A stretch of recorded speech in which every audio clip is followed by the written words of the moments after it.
The nucleus at rest splits into the two nuclear parts having radii the ratio 1:2. The velocities are in the ratio. ये ना momentum conservation का question है। सुन आप, ये question ना दिखने में तो लग रहा है कि यार ये तो उसका लग रहा है न्यूक्लियर फिजिक्स का। ये मोमेंटम कंजर्वेशन कैसे मैं करके दिखा रहा हूँ आपको।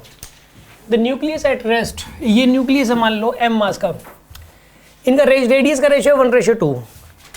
एक का रेडियस r है तो एक का रेडियस है 2r। डेंसिटी तो वही सेम ही रहेगी। रेडियस डबल होने से वॉल्यूम 8 गुना हो जाता है। कैसे?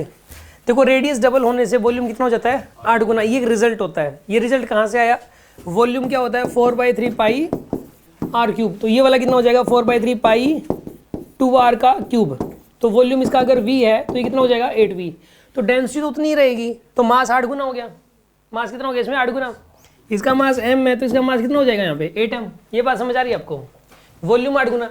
अच्छा, अगर जैसे कि ना मोमेंटम कंजर्वेशन में आपने इस टाइप के क्वेश्चंस किए थे कि एक मतलब बॉम्ब ब्लास्ट हो गया, 2 पार्ट्स में बट गया, इस टाइप के क्वेश्चंस किए थे। उसमें बहुत सारे लगातार ऐसे ही क्वेश्चंस हैं। बॉम्ब का फटना, 3 पार्ट्स में डिवाइड हो गया, 2 पार्ट्स में डिवाइड हो गया, एक इधर गया इतनी स्पीड से, एक दूसरा कितनी स्पीड से जाएगा। तो उसमें हमेशा P initial equal to P final से किए वो वाले क्वेश्चन। तो स्प्लिट की बात आ जाए ना, स्प्लिट वर्ड कहीं ना कहीं ऐसा तो नहीं कि कहीं मोमेंटम कंजर्वेशन लग रहा हो, कहीं ना कहीं कोई ना कोई वर्डिंग जो होती है ना, वो वर्डिंग ये बता देती है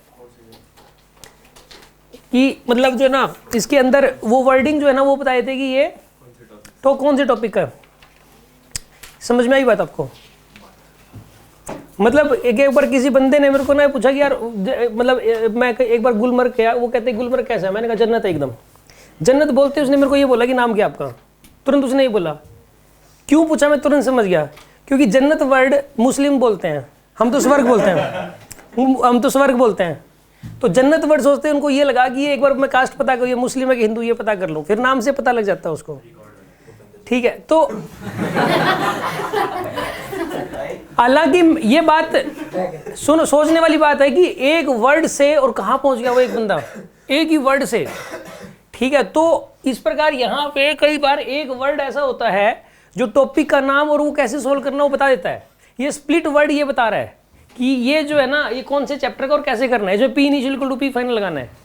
ठीक है ना, यहाँ पे P initial equal to P final, यहाँ पे P इनिशियल देखो इसके अंदर एक nuclear part having radius in the ratio 1:2। Mass का रेशियो फिर इसमें कितना हो जाएगा? इसमें मास का रेशियो ये m है तो ये वेलोसिटीज का रेशियो पूछा है।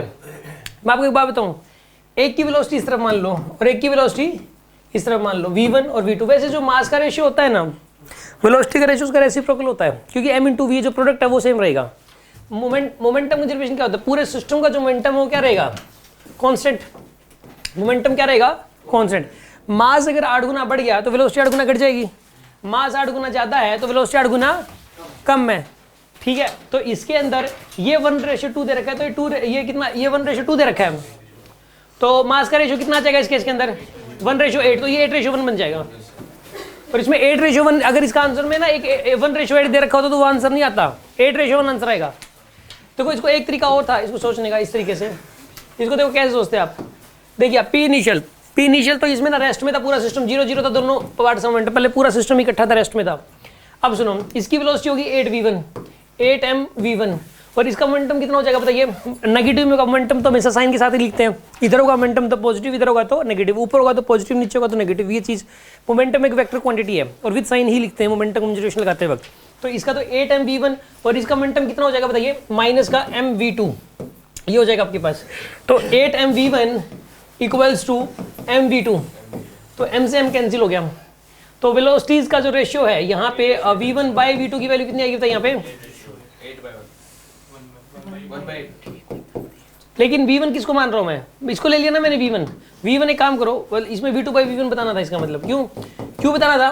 क्योंकि देखो ये 1:2 बोला ना इसने, यहाँ पे पहले छोटे वाला रेडियस है और फिर बड़े वाला रेडियस है। तो पहले ये इसकी वेलोसिटी लिखनी है, फिर अपॉन में इसकी वेलोसिटी लिखनी है। इसका मतलब v2/v1 बताना था इसमें। समझ आ रही है बात आपको? इस क्वेश्चन को करने में जो बहुत सारे बच्चे अगर ये गलती कर, अगर इसमें ऑप्शन होता ना 1:8 और फाइनल पेपर में क्वेश्चन आता तो ये वाली गलती बहुत सारे बच्चे करके आते हैं कि 1:8 जल्दबाजी में, और अच्छे बच्चे भी जल्दबाजी में गलती होती है। आगे बात समझ में आपको? मतलब इसी टाइप की मिस्टेक होती है। मतलब 2-3 मिस्टेक जब मैंने पेपर सोल्व किया जैसे आया तो 2-3 मिस्टेक इसी टाइप की हुई मेरे से। ठीक है, तो बच्चा क्यों नहीं करता? बच्चा तो कर ही सकता है ना उस केस के अंदर।